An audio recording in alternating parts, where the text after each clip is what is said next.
आज का हमारा टॉपिक है गैमेटोजेनेसिस यानी कि गैमीट फॉर्मेशन। लास्ट क्लास में हम लोगों ने पढ़ा था कि मेल और फीमेल रिप्रोडक्टिव ऑर्गन्स क्या क्या हैं, पार्ट्स क्या क्या होते हैं, उसके अंदर कौन कौन से ऑर्गन्स होते हैं, कहाँ क्या प्रेजेंट है, ये सारी चीज़ें हमने लास्ट क्लास में पढ़ी। So the formation of ovum and sperm is called gametogenesis, यानी कि ओवम है हमारा फीमेल गैमीट और स्पर्म है हमारा मेल गैमीट। इन दोनों चीज़ों का फॉर्मेशन कैसे होता है उसके बाद का आगे का प्रोसेस हम आज की क्लास में पढ़ेंगे। फॉर्मेशन ऑफ स्पर्म का जो प्रोसेस होता है उसको हम बोलते हैं spermatogenesis. During the age of puberty spermatogenesis start होता है। इसमें होता क्या क्या है, कैसे कैसे स्टार्ट होता है, क्या क्या प्रोसेस होते हैं, लेट अस नो।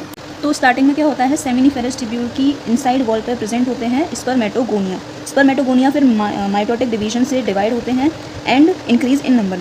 माइटोसिस होती है स्पर्मेटोगोनिया में एंड इनका नंबर इंक्रीज होता है। हर एक स्पर्मेटोगोनिया डिप्लॉयड है यानी कि कंटेन्स ऑफ 2 सेल्स एंड इसमें 46 क्रोमोसोम्स होते हैं। कुछ स्पर्मेटोगोनिया को हम प्राइमरी स्पर्मेटोसाइट्स भी बोलते हैं। पीरियडिकली अंडरगो मियोसिस, ये जो प्राइमरी स्पर्मेटोसाइट्स हैं ये पीरियडिकली मियोसिस करते हैं। वैसे तो माइटोसिस होती है। सेमिनिफेरस ट्यूब्यूल की इनर वॉल पे जो प्रेजेंट होते हैं स्पर्मेटोगोनिया, वो माइटोसिस करके अपना नंबर बढ़ाते हैं। हर एक स्पर्मेटोगोनिया डिप्लॉयड होता है, 46 क्रोमोसोम्स होते हैं। कुछ होते हैं जो मियोसिस भी शो करते हैं, उनको हम बोलते हैं प्राइमरी स्पर्मेटोसाइट। एक प्राइमरी स्पर्मेटोसाइट अपना पहला म्यूटिक डिवीजन कंप्लीट करता है तो उसके बाद क्या फॉर्म होता है, म्यूटिक डिवीजन के बाद 2 इक्वल हैप्लॉइड सेल्स फॉर्म होते हैं। प्राइमरी स्पर्मेटोसाइट से 2 equal haploid secondary spermatocyte form होते हैं जो कि 23 क्रोमोसोम्स प्रेजेंट होते हैं उसके अंदर। देन जो सेकेंडरी स्पर्मेटोसाइट है उसमें सेकंड म्यूटिक डिवीजन होता है और फिर 4 इक्वल हैप्लॉइड स्पर्मेटिड्स फॉर्म होते हैं। यानी कि सबसे पहले था स्पर्मेटोगोनिया। उनमें से कुछ स्पर्मेटोगोनिया जो कि मियोसिस शो करते हैं उनको हमने बोल दिया primary spermatocyte. Primary spermatocyte divide करते हैं into 2 equal haploid cell secondary spermatocyte जिसमें 23 क्रोमोसोम्स होते हैं। अब ये सेकेंडरी स्पर्मेटोसाइट दोबारा से म्यूटिक डिवीजन शो करेंगे और 4 इक्वल हैप्लॉइड सेल्स बनाएंगे। इन 4 इक्वल हैप्लॉइड सेल्स को हमने बोल दिया स्पर्मेटिड्स। अब स्पर्मेटिड्स स्पर्मेटोजोआ में कन्वर्ट हो जाते हैं by the process of spermiogenesis. Spermiogenesis वो प्रोसेस है जिससे कि ये जो 4 इक्वल हैप्लॉइड स्ट्रक्चर्स थे ना स्पर्मेटिड, ये कन्वर्ट होते हैं स्पर्मेटोजोआ या स्पर्म में। तो यानी कि conversion of spermatid into sperm is called spermiogenesis. अब इसके बाद क्या होता है, स्पर्म का हेड सर्टोली सेल में एम्बेडेड हो जाता है और फाइनली फिर सेमिनिफेरस ट्यूब्यूल से रिलीज हो जाता है by the process of spermiation. ये जो रिलीज ऑफ स्पर्म होता है इस प्रोसेस को हम बोलते हैं स्पर्मिएशन। अब इसके बाद की कहानी क्या है, स्पर्मिएशन हो गया। अब स्पर्मेटोजेनेसिस जो है यानी कि स्पर्म फॉर्मेशन ये स्टार्ट होता है प्यूबर्टी के टाइम पे। क्यों? क्योंकि इस टाइम क्या होता है, GnRH गोनाडोट्रोफिन रिलीजिंग हार्मोन का सिक्रीशन बढ़ जाता है इस एज पे। इसी वजह से स्पर्मेटोजेनेसिस प्यूबर्टी के टाइम पे स्टार्ट होता है। अब GnRH के लेवल इंक्रीज होने की वजह से क्या होता है, ये एंटीरियर पिट्यूटरी ग्लैंड पे एक्ट करता है और फिर वहाँ से सिक्रीट होते हैं 2 गोनाडोट्रोफिन्स LH और FSH। GnRH का लेवल इंक्रीज हुआ जिससे कि एंटीरियर पिट्यूटरी पे ये एक्ट करता है और फिर वहाँ से 2 गोनाडोट्रोफिन्स रिलीज होते हैं। LH बोले तो ल्यूटेनाइजिंग हार्मोन और FSH बोले तो फॉलिकुलर स्टिमुलेटिंग हार्मोन। अब ये LH क्या है, लिडिक सेल्स पे एक्ट करेगा और एंड्रोजन का सिंथेसिस और सिक्रीशन करवाएगा। मतलब लिडिक सेल्स एंड्रोजन सिंथेसाइज करते हैं तो उसको करवाएगा कौन, LH एंड्रोजन बनवाएगा और उसको सिक्रीट करवाएगा। फिर एंड्रोजन इन टर्न क्या करेगा, स्पर्मेटोजेनेसिस को स्टिमुलेट करेगा, मतलब उसमें हेल्प करेगा, उसको स्टार्ट करवाएगा। और जो दूसरा गोनाडोट्रोफिन है FSH, वो सर्टोली सेल पे एक्ट करता है एंड कुछ ऐसे फैक्टर्स को सिक्रीट करवाने में हेल्प करता है जो कि स्पर्मियोजेनेसिस में हेल्प करे।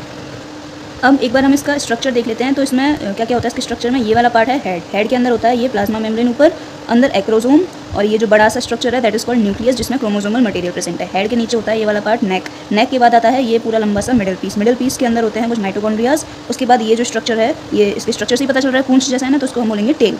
तो स्पर्म के स्ट्रक्चर में कौन कौन से चीज़ें प्रेजेंट होती हैं, हेड, नेक, मिडिल पीस और टेल। हेड के अंदर प्लाज्मा मेम्ब्रेन, एक्रोसोम, न्यूक्लियस, नेक, फिर मिडिल पीस के अंदर माइटोकॉन्ड्रिया जो कि इसको स्विम करवाने में एनर्जी देते हैं। उसके बाद आता है टेल जिसकी वजह से ये स्पर्म मोटाइल हो पाता है, मतलब मूव कर पाता है। एक बार में 200 to 300 मिलियन स्पर्म्स रिलीज होते हैं जो कि बताता है नॉर्मल फर्टिलिटी एंड एटलीस्ट 60% इसमें से should be of normal shape and size, और उस 60% में से 40% के पास विगरस मोटिलिटी होनी चाहिए। ये जो है सेमिनिफेरस ट्यूब्यूल से रिलीज होता है और फिर एसेसरी डक्ट्स के थ्रू ट्रांसपोर्ट होता है। और epididymis, vas deferens, seminal vesicle and prostate के जो सिक्रीशंस होते हैं ये ज़रूरी होते हैं for the maturation and motility of sperm. The seminal plasma, मतलब इन सारी चीज़ों का जो सिक्रीशन होता है उसको हमने टोटल बोला था ना सेमिनल प्लाज्मा। अब इस सेमिनल प्लाज्मा में अगर हम स्पर्म ऐड करते हैं तो ये बन जाएगा semen. Seminal plasma along with the sperm constitute the semen. ये तो हो गया मेल में। अब फीमेल्स में क्या होता है, process of formation of a mature female gamete is called oogenesis, मतलब ओवम का formation is called oogenesis, sperm का फॉर्मेशन इज कॉल्ड स्पर्मेटोजेनेसिस। अब oogenesis कब स्टार्ट होता है, oogenesis is initiated during the embryonic developmental stage.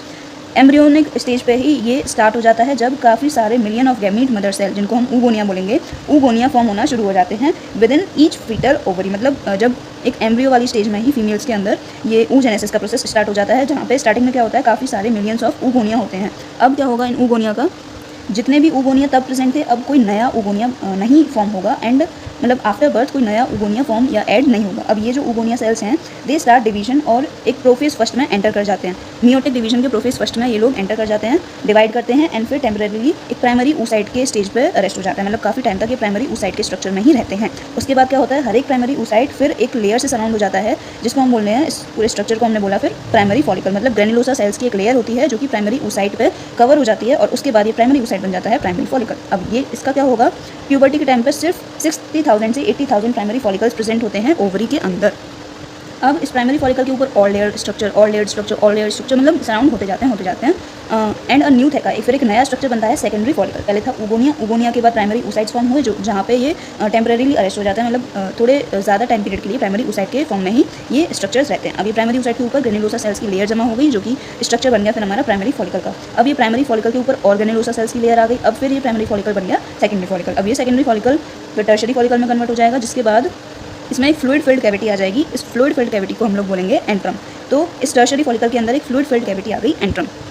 अब इस tertiary follicle के अंदर जो प्राइमरी oocytes प्रेजेंट हैं वो अपना पहला मियोटिक डिवीजन कंप्लीट करते हैं एट दिस स्टेज, और ये एक अनइक्वल डिवीजन है जिससे कि एक लार्ज सेकेंडरी oocyte और एक छोटा टाइनी फर्स्ट पोलर बॉडी बनेगा। मतलब ये जो oocytes हैं प्राइमरी oocytes ये अपना पहला मियोटिक डिवीजन कंप्लीट करेगा, पहला मियोसिस कंप्लीट होगा, जिसके बाद दो अनइक्वल फॉर्मेशंस होंगी। पहला एक बड़ा सा सेकेंडरी oocyte फॉर्म होगा और दूसरा क्या होगा, एक छोटा सा पोलर बॉडी फॉर्म होगा। और ये जो सेकेंडरी oocyte है इसमें काफ़ी सारे न्यूट्रिएंट रिच साइटोप्लाज्म आ जाएगा। अब ये जो पोलर बॉडी फॉर्म हुई है छोटी सी, ये क्या आगे डिवाइड करेगी या डिजेनरेट हो जाएगी, इसकी अभी हमें प्रॉपर इन्फॉर्मेशन नहीं है। फिर ये जो टर्शरी फॉलिकल है ये फर्दर चेंज होंगे उसमें और मैच्योर बनेगा, एक मैच्योर फॉलिकल फॉर्म होगा या फिर ग्राफियन फॉलिकल इसको बोल सकते हैं। टर्शरी फॉलिकल था ना, टर्शरी फॉलिकल में कुछ और चेंजेस आएंगे, फिर वो मैच्योर फॉलिकल या ग्राफियन फॉलिकल बन जाएगा। अब ये जो बना था प्राइमरी oocyte से सेकेंडरी oocyte फॉर्म हुआ था ना, अब ये सेकेंडरी oocyte एक नई लेयर बना लेगा, एक नया मेम्ब्रेन बना लेगा जिसको हमने बोला जोना पेल्यूसिडा। जोना पेल्यूसिडा इसको सेकेंडरी oocyte को कवर करते रहता है। और फिर ये जो ग्राफियन फॉलिकल है, टर्शरी फॉलिकल ग्राफियन फॉलिकल में कन्वर्ट हुआ था, ग्राफियन फॉलिकल अब रप्चर होना शुरू हो जाएगा और फिर सेकेंडरी oocyte इस ग्राफियन फॉलिकल में से रिलीज होना स्टार्ट हो जाएगा। और इस प्रोसेस को हमने बोला है ovulation. Ovulation is the process जहाँ पे ग्राफियन फॉलिकल में से सेकेंडरी oocyte रिलीज होना स्टार्ट हो जाता है फ्रॉम दी ओवरी। ओव्यूलेशन बोलते हैं इसको। अब बात आती है मेंस्ट्रुअल साइकिल की। तो मेंस्ट्रुअल साइकिल होता क्या है, ये एक रिप्रोडक्टिव साइकिल है, सारे फीमेल प्राइमेट्स में होती है, यानी कि मंकीज़, एप्स, ह्यूमन बींग्स, ये जो फीमेल प्राइमेट्स हैं इनमें हमें रिप्रोडक्टिव साइकिल देखने को मिलती है जिसको हमने बोला है मेंस्ट्रुअल साइकिल। पहला मेंस्ट्रुएशन ह्यूमंस में प्यूबर्टी के टाइम स्टार्ट होता है और ये जो स्टार्टिंग फेज़ है इसको हमने बोला मेनार स्टार्टिंग फेज़ है प्यूबर्टी के टाइम जो मेंस्ट्रुअल साइकिल स्टार्ट होती है उस टाइम का। अब ह्यूमन फीमेल्स में menstruation on an average after 28 से 29 दिन बाद हमें ये साइकिल दोबारा रिपीट देखने को मिलती है। And the cycle of events starting from one menstruation till the next. एक बार मेंस्ट्रुअल साइकिल आ गई उसके बाद नेक्स्ट जो मेंस्ट्रुएशन होगा उसको मतलब एक महीने के बाद जो दोबारा हमें देखने को मिलता है उसको हमने बोला है मेंस्ट्रुअल साइकिल। एक ओवम हर एक साइकिल के बीच में रिलीज़ होता है। अब एनसीईआरटी में हमें एक ये डायग्रामेटिक रिप्रेजेंटेशन दे रखी है जिससे कि हमें मेंस्ट्रुअल साइकिल का थोड़ा और क्लियर व्यू मिलेगा। अब ये जो मेंस्ट्रुअल साइकिल है ये स्टार्ट होती है विद दी मेंस्ट्रुअल फेज जहाँ पे मेंस्ट्रुअल फ्लो देखने को मिलता है। It last for 3 to 5 days, 3 से 5 दिन के लिए ये हमें फ्लो देखने को मिलता है। अब ये ब्लीडिंग या ये फ्लो आता कैसे, होता क्यों है, क्योंकि अभी लास्ट क्लास में हम लोगों ने पढ़ा था कि जो यूटेरस की सबसे अंदर वाली एंडोडर्मिस होती है वो शेड होने लग जाती है ड्यूरिंग द मेंस्ट्रुअल साइकिल। तो ये वही लेयर शेड हो रही है जिसकी वजह से हमें ब्लीडिंग होती है। अब इसके लिए एक कंडीशन भी है कि अगर जो रिलीज ओवम है वो फर्टिलाइज नहीं हुआ तभी मेंस्ट्रुएशन होगी। अगर रिलीज ओवम फर्टिलाइज हो जाता है then there is no menstruation. अगर मेंस्ट्रुएशन नहीं हो रहा है तो मे बी पॉसिबल की प्रेगनेंसी है। और बाकी और भी कंडीशंस हो सकती हैं जैसे कि स्ट्रेस की वजह से, पुअर हेल्थ की वजह से भी हमें लैक ऑफ मेंस्ट्रुअल फ्लो या लैक ऑफ मेंस्ट्रुएशन देखने को मिल सकता है। मेंस्ट्रुएशन के बाद आता है फॉलिकुलर फेज़ या फिर प्रोलिफरेटिव फेज़ भी हम इसको कह सकते हैं। इस टाइम पे जो ओवरी के अंदर प्राइमरी फॉलिकल्स थे वो ग्रो करके fully mature Graafian follicle form करते हैं and simultaneously endometrium of uterus regenerate होता है थ्रू प्रोलिफरेशन। मतलब अभी फ्लो हुआ था उसके बाद क्या होगा, प्रोलिफरेशन, यानी कि ये दोबारा से रीजनरेट होने लग जाता है एंडोमेट्रियम की लेयर।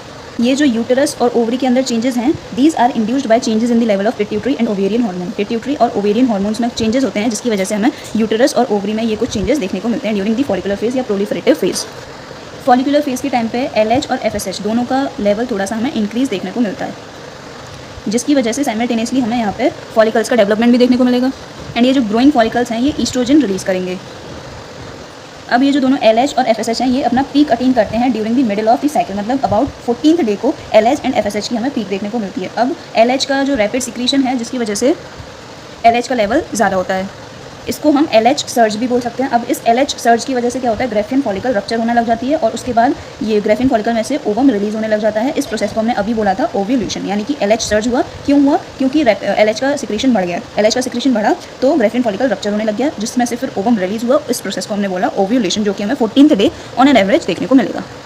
और फिर ओव्यूलेशन के बाद हमें देखने को मिलेगा ल्यूटियल फेज या सिक्रेटरी फेज। अब इस फेज में क्या होता है, जो बाकी बचा हुआ ग्रेफियन फॉलिकल का पार्ट है वो ट्रांसफॉर्म हो जाता है as the corpus luteum. Corpus luteum फिर सीक्रेट करता है large amount of progesterone. Progesterone ज़्यादा रिलीज होगा इस टाइम पे, which is essential for the maintenance of endometrium. Endometrium अभी शेड हुई थी, अब प्रोजेस्टेरॉन क्या करता है, इस एंडोमेट्रियम को दोबारा से इसकी शेप और इसकी स्ट्रेंथ रीगेन करवाने में हेल्प करता है। एंड प्रेगनेंसी के टाइम पे ये सारे जो प्रोसेसेस हैं, ये पूरे सारे इवेंट्स मेंस्ट्रुअल साइकिल के स्टॉप हो जाते हैं और कोई मेंस्ट्रुएशन देखने को नहीं मिलता। और अगर फर्टिलाइजेशन नहीं हुआ तो कॉर्पस ल्यूटियम डीजेनरेट हो जाती है, जिसकी वजह से दोबारा से एंडोमेट्रियम शेड होने लग जाती है। फिर हमें दोबारा से ब्लीडिंग और ये सारे फेजेस ऑन रिपीट साइकिल के फॉर्म में दोबारा देखने को मिलते हैं। इसी वजह से हम इसको मेंस्ट्रुअल साइकिल भी कह सकते हैं कि ये जो पूरे प्रोसेसेस हैं ये बार बार हर महीने हमें रिपीटेड मोड में देखने को मिलेंगे अगर फर्टिलाइजेशन नहीं हुआ तो। और अगर फर्टिलाइजेशन हो गया, प्रेगनेंसी कंसीव हो गई, तो ये सारे कोई भी इवेंट हमें देखने को नहीं मिलेगा। तो नॉर्मली प्यूबर्टी के टाइम पे मेंस्ट्रुएशन स्टार्ट होती है, उस फेज़ को हम बोलते हैं मेनार्क। और जो लास्ट स्टेज होती है जहाँ पे एक नॉर्मल ह्यूमन में मेंस्ट्रुअल साइकिल नेचुरली बंद हो जाती है, मतलब बंद होने लगती है, उस फेज़ को हम बोलते हैं मेनोपॉज, जो कि अराउंड 45 से 50 ईयर्स की एज पे होता है।